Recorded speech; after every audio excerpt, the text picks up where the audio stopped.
উনি নিশ্চয়ই কোনো দোষ করছেন বাংলাদেশও।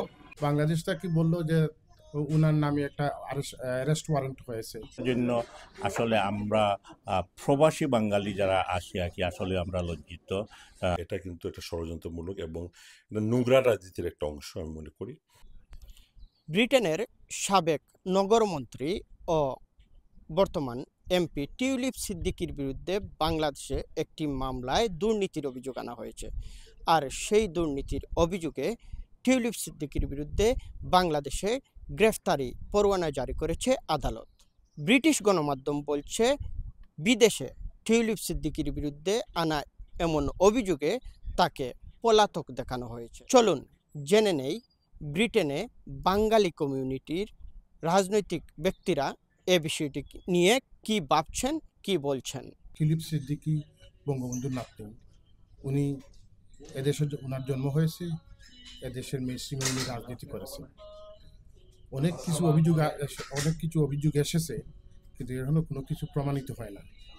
টিউলিপ সিদ্দিকীর যে ব্যাপারটা, আমি মনে করি এটা সব মিথ্যা বানোয়াট। কারণ আমাদের এই যুক্তরাজ্যতে টিউলিপ সিদ্দিকী বঙ্গবন্ধুর নাতনি।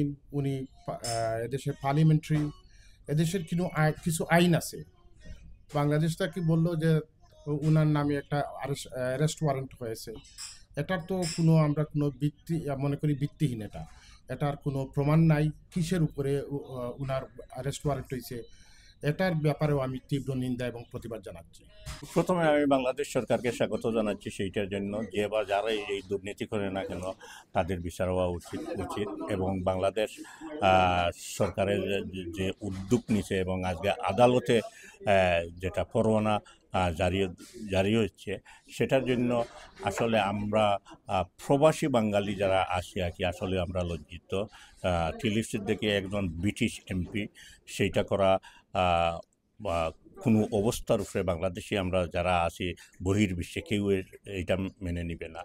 এবং আপনারা দেখেন এই আজকের যে আইসে একটি পরিবার থেকে তিনজন, টিউলিপ সিদ্দিকীর ভাই এবং টিউলিপ সিদ্দিকীর বোন, তিনজনের নামে দুর্নীতির অভিযোগ আসছে। এবং রায়না তো এখনও আসে নাই, কিন্তু রায়না তো অবশ্যই আসবে।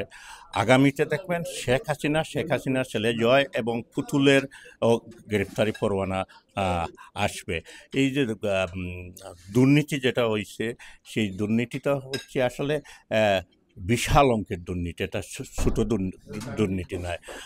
যেটা রাশিয়ার সাথে যে প্রকল্প যেটা নেওয়া হয়েছিল, সেইটার $500 বিলিয়ন শুধু এক পরিবারের কাছ থেকে মানে জানা হয়েছে। তবে সেইটা $500 বিলিয়ন থাকবে না, বিলিয়ন পাউন্ডে চলে যাবে। আমি মনে করি টিউলিপ সিদ্দিকী শেখ হাসিনার বাগ্নি। তো বাগ্নি হিসেবে এই 1 অগাস্টের পর থেকে সারা দেশব্যাপী প্রমাণিত হয়েছে যে শেখ হাসিনা এবং ওনার পরিবার সার্বিক ক্ষেত্রে ওনারা দুর্নীতিতে নিমজ্জিত ছিলেন। টিউলিপ সিদ্দিকীর বিরুদ্ধে যেহেতু অভিযোগ হয়েছে, আমাদের আশা থাকবে যে উনি কোর্টে গিয়ে হাজির হয়ে উনি প্রমাণ করবেন যে উনি দুর্নীতিমুক্ত ছিলেন না। যদি উনি সেখানে হাজির না হন, তাহলে আমরা ধরে নিব যে উনি দুর্নীতিতে জড়িত ছিলেন এবং ওনার খালা, ওনার মা যেভাবে দুর্নীতিতে নিমজ্জিত ছিলেন, উনিও সেই একইভাবে দুর্নীতি করেছেন এবং এখানে দুর্নীতির পাহাড় গড়ে তুলেছেন। উনি নিশ্চয়ই কোনো দোষ করছেন বাংলাদেশও।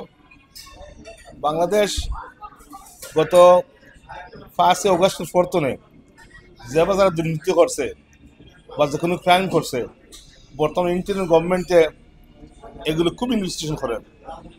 যারা যখন দোষী পাইব তার বিরুদ্ধে ব্যবস্থা নেব। হ্যাঁ, যদিও তাই নিজে যদি মনে করেন সেটা ব্রিটিশ মেম্বার অফ পার্লামেন্ট আর ইন্সপেক্টর মনে করেন যদি তাই দোষীর কোনো জড়িত নাই, by all mean British prime minister অনুমতি নেওয়া তাই বাংলাদেশে যাওকা, হাই কমিশনের মাধ্যমে হোক আর লয়ারের মাধ্যমে বাংলাদেশে গিয়া তাই এগুলো মোকাবিলা করুকা যে তাই এগুলো জড়িত নাই।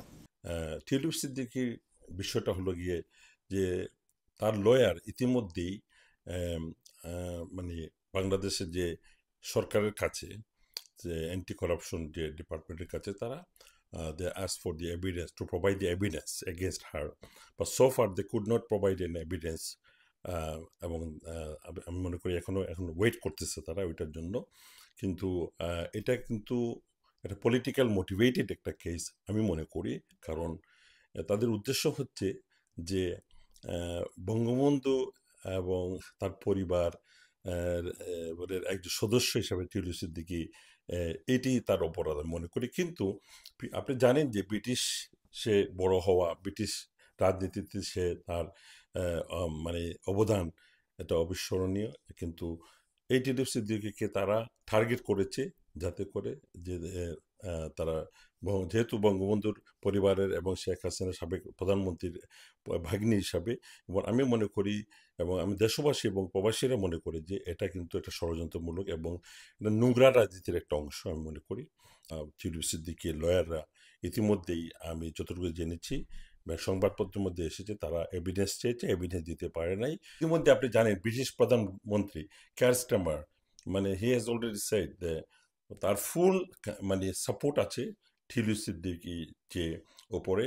কারণ আজ যদি সাপোর্ট না থাকতো, সে তো কিছুদিন আগে স্বেচ্ছায় কিন্তু মন্ত্রিত্ব থেকে রিজাইন দিয়েছে, কারণ যেহেতু একটা অ্যালিগেশন এসেছিল। দুর্নীতির